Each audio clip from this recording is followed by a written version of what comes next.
5 दिन व्यापी माँ गायत्री 24 गुंड महायज्ञ अनुष्ठित हो जाइछि। एही मंदिर ओडिशार सबुठारु बड़ गायत्री पीठ भाव हो जाइछि। एही नवनिर्मित मंदिर रे जगतर नाथ प्रभु जगन्नाथ, माँ गायत्री एवं श्री महाकालेश्वर प्राण प्रतिष्ठा उत्सव पालित हो जाइछि। जगतर मंगल पाई माँ गायत्री 24 कुंड महायज्ञ अनुष्ठित हो जाइछि। एही मंदिर तालचेर नवमिश्र कॉलोनी रे अवस्थित होइथिबारु नवमिश्र कॉलोनी समस्त सदस्य एवं तालचेर अंचल प्राय 10,000 अधिक भक्तवृंद एही महान कार्य रे जोग देइथिले। ताहा सहित महाप्रभु जगन्नाथ 24 वेश दर्शन और यज्ञ दर्शन सहित बाहर आसीथिया माता गायत्री स्टॉल पड़िथिला।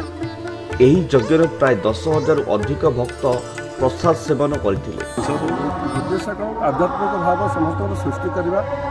आजिकल परसेंटेज एजुकेशन बढ़ुची किंतु इनडिसिप्लिन बढ़ुची। इनडिसिप्लिनटा कमिया कथा। हमर जो जगन्नाथ संस्कृति बंचाई रखा प्रचार प्रसार करवा होची।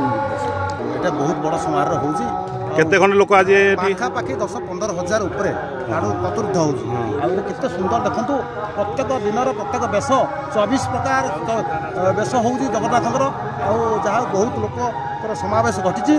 बर्तमान तापर पुणी सेकेंड स्टेज रे आम 24 कुंडीय यज्ञ तैयारी होती। नवदंपति समस्त आसुँच समारोह समस्त मनोकामना पूर्ण कर प्लस आमर सेपटे पुणी रही आमर जो मंदिर प्रतिष्ठा से भी योजना चली। जहाँ बहुत खुशी समारोह संपादित आज शेष दिन जहाँ बहुत समस्त सब वर्षर भिन्न भिन्न जगार आम ओडिशार 30टा जिलार सबू प्रतिनिधि माने 30टा जिलार सबू आमर जो गायत्री परिवार सब कर्मकर्ता मैंने सब आस 5 दिन ना आमर मसे है कार्यक्रम चली आमती यज्ञ कुंड तैयारी हम कौटे हम आउ विभिन्न भाई मैंने किए जो रंगोली तैयारी पकाउं किए साहित्य स्टल खोल साहित्य स्टल राज्य कौन आपण वार्ता माने यहाँ माने आमर वार्ता हो माने समस्ते निजे आम निजे जदि बदलवा ताहले आम आस्ते आस्ते समस्त को बदल पार। जदि आम निजे न बदलवा ताहले अन्य जन को बदलवा केमी।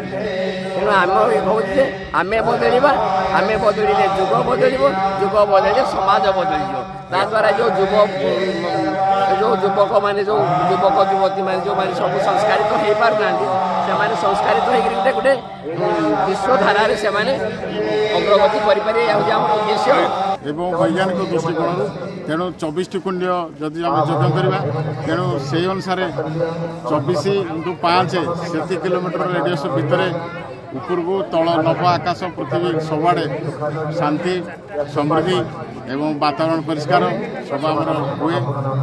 एटा वेदमाता देवमाता विश्वमाता गायत्री यज्ञ एवं काल काल महाकालेश्वर मंदिर प्रतिष्ठा एवं जगतरनाथ आम ओडियार प्रतिनिधि श्री जगन्नाथ चतुर्थामूर्ति प्राण प्रतिष्ठा कार्यक्रम आज हूँ समाप्त। ताहा सहित दूर दूरांतर माता गायत्री भक्तवृंद जोग देइथिले।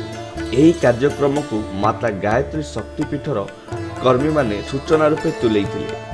तालचेरु शरद स्वामी रिपोर्ट 24 न्यूज ओडिया।